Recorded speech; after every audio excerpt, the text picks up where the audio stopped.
माझे नाव अमित आहे आणि मी पुण्याचा रहिवासी आहे. मी घराचा एकुलता एक मुलगा आहे. माझे वडील सरकारी नोकरीत होते. माझी आई गृहिणी आहे आणि माझी पत्नी आणि मी मिळून कॉस्मेटिकचा एक दुकान चालवत होतो. आमचा व्यवसाय खूप चांगला चालत होता. पण आमच्या आयुष्यात काहीतरी असे घडले की मी, माझा मुलगा, माझी पत्नी, माझी आई सर्व काही गमावले.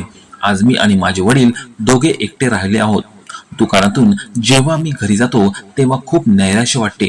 ज्या घरात खूप गोंगाट हलचल असे ते घर अगदी सुनसान झाले होते, जे मी तुम्हाला आज सांगणार आहे. मला आशा आहे की ते ऐकल्यानंतर तुम्ही सर्वजण आपल्या आयुष्यात खूप काळजी घ्याल. तर ही गोष्ट 2023 ते 2024 ची आहे आणि या एका वर्षाने माझे संपूर्ण आयुष्य बदलून टाकले. मी एक अतिशय हसतमुख आणि आनंदी व्यक्ती होतो, पण आता सर्व काही संपले आहे. मी खूप नैराश्यात राहू लागलो आहे आणि अनेक वेळा आयुष्य संपवण्याचा विचार करतो, पण त्याची हिंमत होत नाही. चला प्रथम 2021 मध्ये जाऊया, जेव्हा माझे लग्न झाले. आणि मित्रांनो, ते लव्ह मॅरेज होते. ती माझ्या शाळेतीलच मुलगी होती, अंजली. आम्ही नवीपासून संबंधात होतो, एकमेकांना खूप आवडत होतो. त्यानंतर कॉलेजही आम्ही दोघांनी एकत्रच केले. एकत्र कॉलेज पूर्ण केले आणि नंतर मी माझ्या कुटुंबियांना अंजली बद्दल सांगितले. कॉलेज नंतर मी माझा कॉस्मेटिक्सचा व्यवसाय सुरू केला आणि व्यवसाय चांगला चालू लागला. मग मी विचार केला की आता कुटुंबियांना लग्नासाठी सांगू, कारण किती दिवस लपून छपून भेटू. अंजलीनेही तिच्या कुटुंबाला माझ्याबद्दल सांगितले आणि नंतर आमचे लग्न झाले. लग्नानंतर मित्रांनो, माझे आयुष्य अगदी परीकथेसारखे झाले. अंजली आणि मी खूप आनंदात राहू लागलो. अंजली ज्या घरातून आली तिथे खूप नोकर चाकर होते, पण आम्ही आतापर्यंत कधीही मेड ठेवली नव्हती. आता अंजली इथे आली म्हणूनच अर्थातच मीही विचार केला की मी तिला काम करू शकत नाही, म्हणून आम्ही एक मेड शोधायला सुरुवात केली आणि नंतर आम्हाला एक मेड मिळाली. तिचं नाव शांती होतं. शांती आमच्या घरात झाडू, पोछा, भांडी सर्व करायची आणि आम्ही तिला दरमहा 3,500 देत होतो. याशिवाय जेवण आई आणि अंजली मिळून बनवत आणि आईलाही शांती आल्यानंतर खूप आराम वाटू लागला. घरात सर्वजण शांतीमुळे खूप आनंदी होतो. तिचा स्वभावही खूप चांगला होता. ती सर्व काम हसत हसत करायची, आनंदाने करायची आणि ती खूप बोलकी होती. तिच्या घरीही तिच्या पतीबरोबर काही समस्या होत्या, ज्या ती आम्हाला सांगायची. ती एकटीच कमावणारी होती तिच्या घरात. तिचा पती दारू पीत असे. मग कधी मन असले तर कामावर जाई, कधी जात नसे. पण शांतीने सर्व जबाबदाऱ्या स्वतःवर घेतल्या होत्या. शांतीचा मुलगाही होता, म्हणून त्याच्या शाळेचा खर्च आणि इतर सर्व शांतीच्या पैशातूनच निघत असे. वेळ कधी गेला कळलं नाही आणि शांतीला आमच्याकडे काम करता करता जवळजवळ 1 वर्ष झालं होतं. ईद असो वा कोणताही सण, आम्ही नेहमी शांतीला कपडे इत्यादी देत असो, तेही अगदी नवे. शांती आता घरचाच एक भाग बनली होती. अंजलीलाही शांती खूप आवडायची. ती अंजलीचे सर्व काम करायची. मग ते अंजली बरोबर बाजारात जाणे असो वा अंजलीसाठी संध्याकाळी गोलगप्पे आणणे, शांती सर्व काम हसत खेळत करायची. याच दरम्यान 2022 मध्ये अंजली गरोदर झाली. आम्ही सर्व खूप आनंदी होतो. दररोज घरी पार्ट्या होत होत्या. पाहुण्यांची ये जा सुरू होती. असे दिवस जात होते की एके दिवशी अंजलीला शांतीने सांगितले की दीदी, तुमच्याकडे जुने कपडे असतील जे तुम्ही घालत नाही तर ते मला देऊन टाका. भाऊची कोणतेही जुने टी शर्ट असेल तर तेही मला देऊन टाका. मग अंजलीने म्हणायचं, हो नक्कीच. मग ही गोष्ट झालेला 1 आठवडा झाला होता. मग शांतीने पुन्हा अंजलीला याबद्दल सांगितले. मग अंजलीने विचार केला की तिने 2दा सांगितले आहे. मग चला, अलमारीतून कपडे वेगळे करते आणि नंतर जे कामाचे नसतील ते तू घेऊन जा. मग खूप शोधून काढले आणि नंतर अंजलीने शांतीला खूप कपडे दिले. त्यात बहुतेक कपडे अंजलीचेच होते. काही कपडे आई वडिलांचेही होते. माझे एकही कपडे दिले नाहीत, कारण मी आधीच माझे न वापरलेले कपडे देत असतो. कधी कबाडी लोकांना देतो, कधी कोणाला तरी देतो. मग शांती खूप आनंदी झाली. तिने आमच्याकडून 3-4 पॉली बॅग भरून कपडे घेतले. आता ही गोष्ट झालेला 2-3 दिवस झाले होते आणि अंजली गरोदर असल्यामुळे ती तिचे पायाचे नख कापत होती. मग शांतीने अंजलीला सांगितले की दीदी द्या, मी कापते पाहिजे तुमचे नखे, तुम्हाला वाकण्यात त्रास होईल ना, द्या मी कापते. मी तिथेच खोलीत दुकानासाठी तयार होत होतो आणि शांतीची ही हालचाल पाहून मला एकदम आनंद झाला की किती काळजी घेणारी आहे ती, किती चांगली व्यक्ती असू शकते ही. मग शांतीने तिचे पायाचे नख कापले.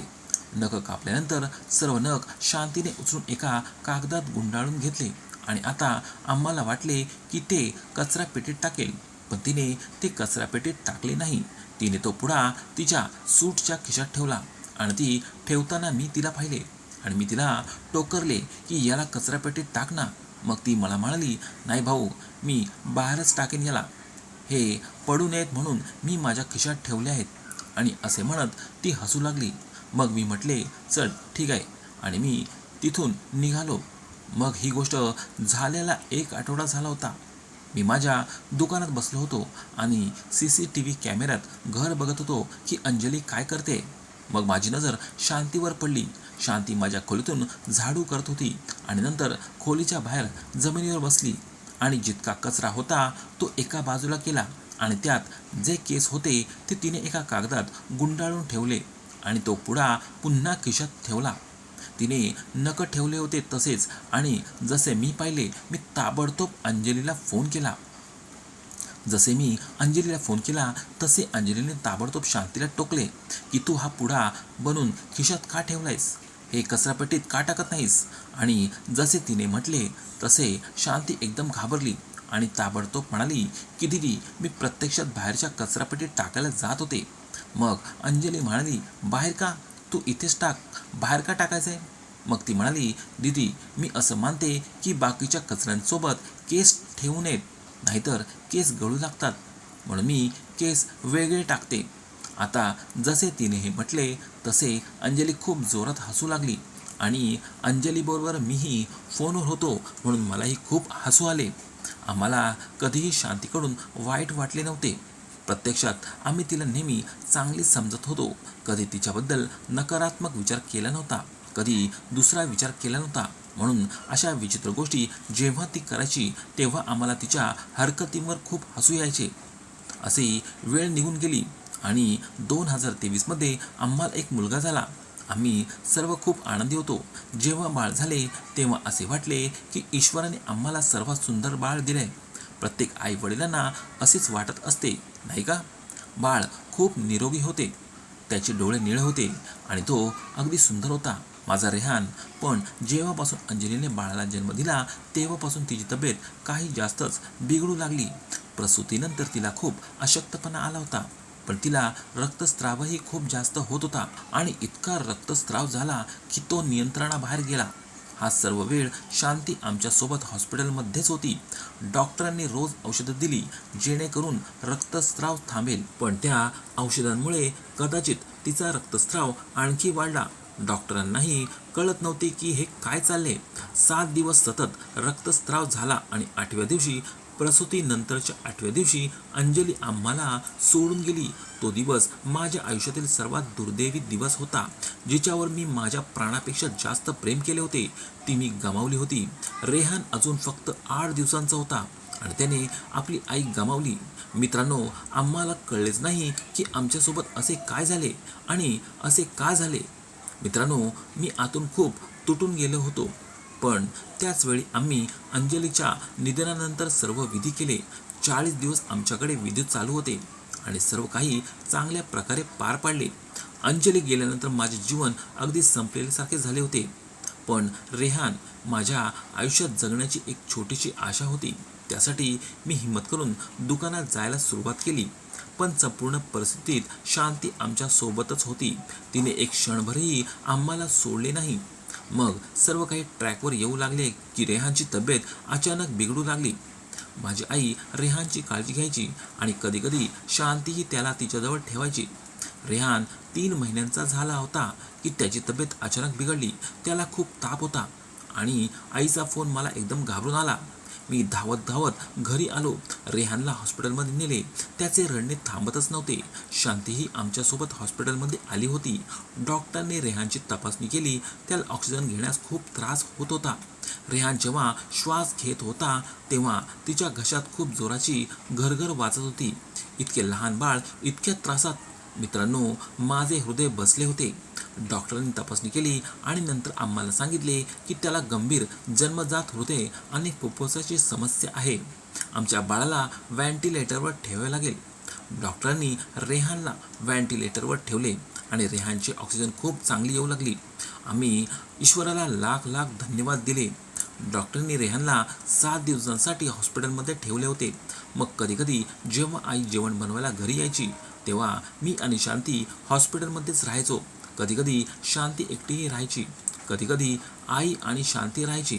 शांतीचे असणे आमच्यासाठी खूप मोठा आधार होता. पूर्ण 7 दिवसानंतर डॉक्टरांनी रेहानला डिस्चार्ज दिला आणि ते म्हणाले की त्याला घरी नेणे आता सुरक्षित आहे. काही सिरप इत्यादी दिले, काही औषधं दिली आणि आम्ही रेहानला घरी घेऊन आलो. आम्ही खूप थकलो होतो. आम्ही दुपारचे जेवण केले आणि नंतर आम्ही थकलो होतोच म्हणून आमच्या डोळ्याला झोप लागली आणि संध्याकाळी आणि ती झोप आमची रेहानच्या रडण्याने उघडली.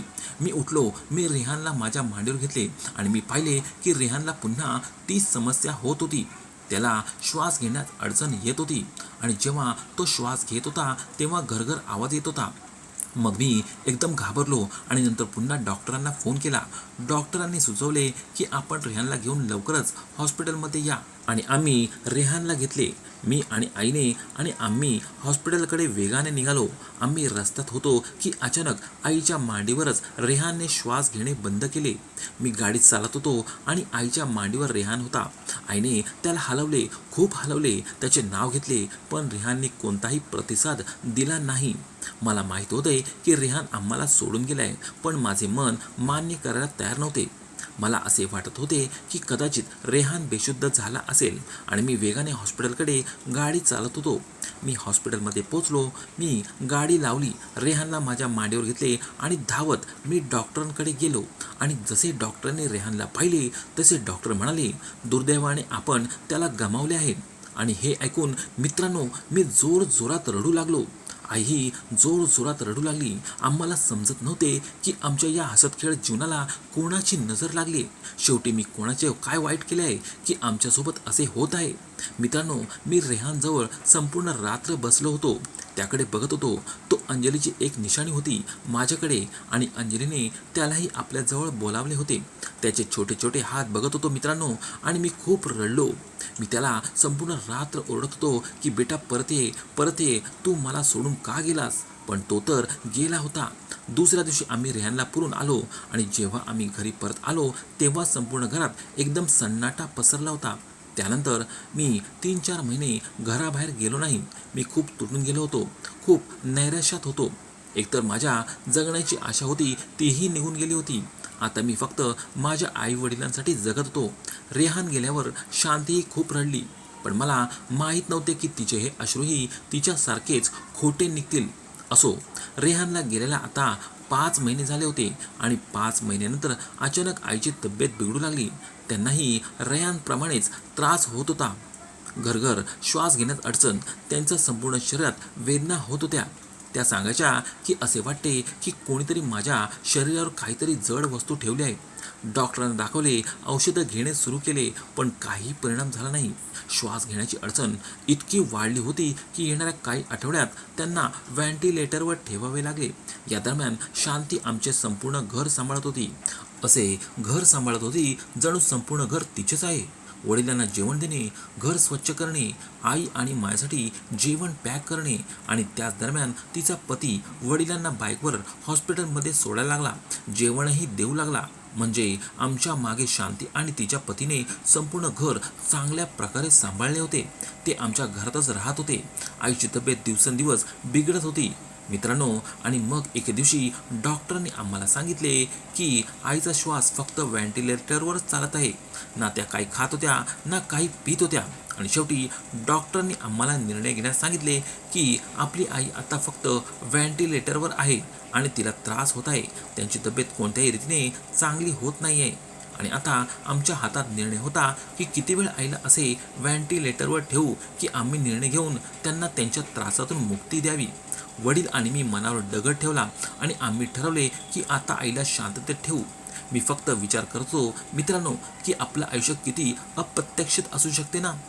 एक हसत खेळत कुटुंब आणि आता प्रथम माझी पत्नी, नंतर माझा मुलगा आणि आता माझी आई. तिघे आम्हाला सोडून गेले आणि मी तर दुखी होतोच आणि नैराश्यात होतो. त्यासोबत वडीलही एकदम तुटून गेले होते. संपूर्ण घरात एकच स्मशान शांतता होती. मित्रांनो, इतके मोठे घर, फक्त मी आणि माझे वडील राहिलो होतो. आमचे संपूर्ण कुटुंब संपले होते. समजत नव्हते की इतके सर्व काही एका धक्क्यातून स्वतःला सावरू कसं. प्रथम आम्ही अंजलीचे विधी केले, नंतर रेहानचे आणि आता आईचे. याच दरम्यान आईचा 40वा दिवस होता. तेव्हा घरात खूप लोक आले होते. त्यात एक मौलवी साहेबही आले होते. जेव्हा मी पाहिले की मौलवी साहेब माझ्याकडेच येत आहेत, तेव्हा मी त्यांच्याकडे गेलो आणि जसे मी त्यांच्या जवळ गेलो तेव्हा त्यांनी मला खूप सौम्यपणे ही गोष्ट सांगितली. त्यांनी शांतीकडे बोट दाखवले आणि म्हटले, ही जी आहे ना, हिला आपल्या घरातून काढून टाक, नाहीतर ही तुमच्या वडिलांनाही खाऊन टाकेल.